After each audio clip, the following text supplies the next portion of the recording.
Good morning, children of class 7. I will start chapter 12 from pollination. तो आज हम आप सबको पोलिनेशन से पहले एक बार फिर हम रिवाइज कराते हैं कि फ्लावर में 4 पार्ट्स होते हैं, जिसमें सेपल और पेटल जो होते हैं वो प्रोटेक्शन का काम करते हैं। स्टेमन एंड पिस्टिल होते हैं, यही 2 भाग लेते हैं रिप्रोडक्शन में। स्टेमन में पोलन ग्रेन्स बनता है और पिस्टिल में ओव्यूल बनता है। जब स्टेमन में पोलन ग्रेन बनकर पक जाता है तो फट जाता है। फटने के बाद वो पोलन ग्रेन्स जब स्टिग्मा, इस पिस्टिल के स्टिग्मा पर पहुंच जाते हैं, इस पहुंचने की क्रिया, स्टेमन से स्टिग्मा तक पहुंचने की क्रिया को पोलिनेशन कहते हैं। फिर से एक बार रिपीट करता हूं, means landing of pollen grains from stamen to stigma. Landing of pollen grains from stamen to stigma is called pollination. Diagram में आप देख रहे हैं। अब आता है पोलिनेशन 2 टाइप के होते हैं। पहला नंबर है सेल्फ पोलिनेशन। सेल्फ पोलिनेशन में क्या होता है कि उसी प्लांट का पोलन ग्रेन उसी प्लांट के उसी फूल पर या दूसरे फूल पर गिरता है। जब पोलिनेशन एक ही प्लांट में होता हो तो उसे सेल्फ पोलिनेशन बोलते हैं। जब पोलिनेशन दूसरे प्लांट पर जाता है तो उसे हम क्रॉस पोलिनेशन कहते हैं। दूसरे प्लांट और सेम स्पीसीज, वही वैरायटी का, उसी वैरायटी का प्लांट होना चाहिए। मटर जैसे एक प्लांट से पोलन ग्रेन उड़ा, फूटा और उड़ करके या ये फ्लाई के द्वारा, तितली के द्वारा जाकर दूसरे प्लांट पर गिरा, इसको क्रॉस पोलिनेशन बोलते हैं। आपके यहाँ क्रॉस पोलिनेशन है। अब एजेंट्स ऑफ पोलिनेशन आता है।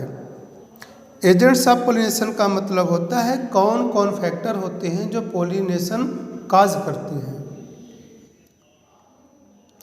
तो इसमें एयर हो सकता है, एयर के द्वारा पोलिनेशन हो सकता है, और एनिमल के द्वारा हो सकता है, वाटर के द्वारा हो सकता है। इतने सारे फैक्टर्स हैं। ये एजेंट्स ऑफ पोलिनेशन हो गए। अब उसके बाद हम आते हैं, आपको फ्रूट एंड सीड फार्मेशन के बारे में बताते हैं। पहले आपको हम फर्टिलाइजेशन बताएंगे क्या होता है। एजेंट्स ऑफ पोलिनेशन के बाद फर्टिलाइजेशन। अब फर्टिलाइजेशन जो होता है वो means union of male and female gamete is called fertilization.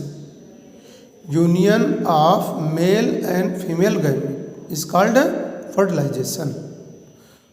Male और फीमेल गैमेट के मिलने की क्रिया को फर्टिलाइजेशन कहते हैं। फर्टिलाइजेशन के बाद ओव्यूल सीड में बदल जाता है और ओवरी फ्रूट में बदल जाएगा। ये इनका फ्यूचर है। अब फ्रूट एंड सीड फार्मेशन हमने भाई बताया, फ्रूट ओवरी से बनता है, सीड ओव्यूल से बनता है जब फर्टिलाइजेशन होने के बाद। ये हो गया। तो अब सीड के कितने पार्ट्स हैं? सीड में देखा जाए 3 पार्ट्स होते हैं। बाहर एक हार्ड लेयर होती है, उसको बोलते हैं सीड कोट।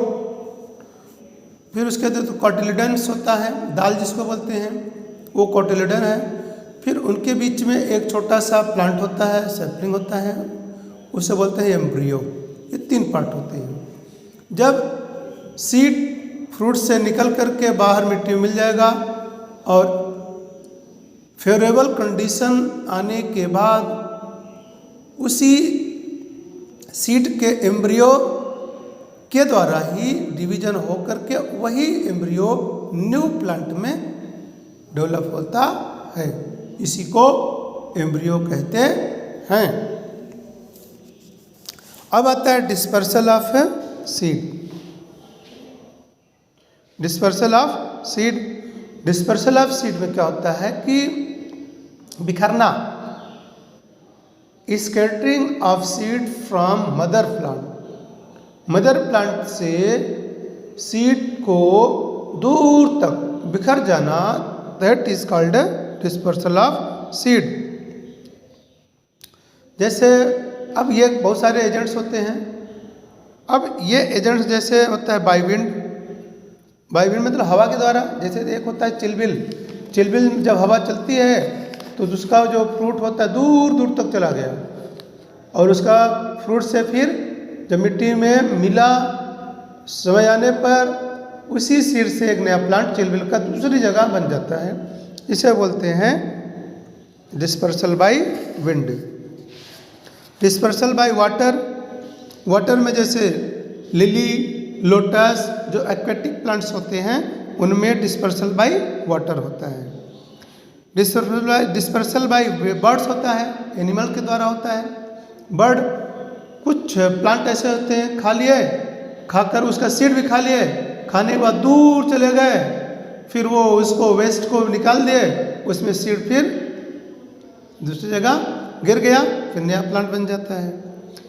तो एनिमल भी जैसे कुछ प्लांट होते हैं चिपचिपे होते हैं, वो एनिमल की बॉडी चिपक गया और दूर एनिमल के द्वारा चला गया, वहाँ फिर गिरा, फिर दूसरी जगह वो प्लांट ग्रो करने लगा। तो ये डिस्पर्सल ऑफ सीड हुआ। बाई एक्सप्लोजिव मैकेनिज्म भी होता है। जैसे एक होता है कैस्टर प्लांट, एक होता है मूंग, मूंग में भी एक्सप्लोजन के द्वारा स्कैटरिंग होता है। इस तरह से बहुत सारे प्लांट में है जो विस्फोट के द्वारा मदर प्लांट से दूर चले जाते हैं सीड। ये चैप्टर कंप्लीट होता है बच्चों, आप इसको केयरफुली पढ़िए, जब प्रॉब्लम हो पूछिए। Thank you very much, may God bless you.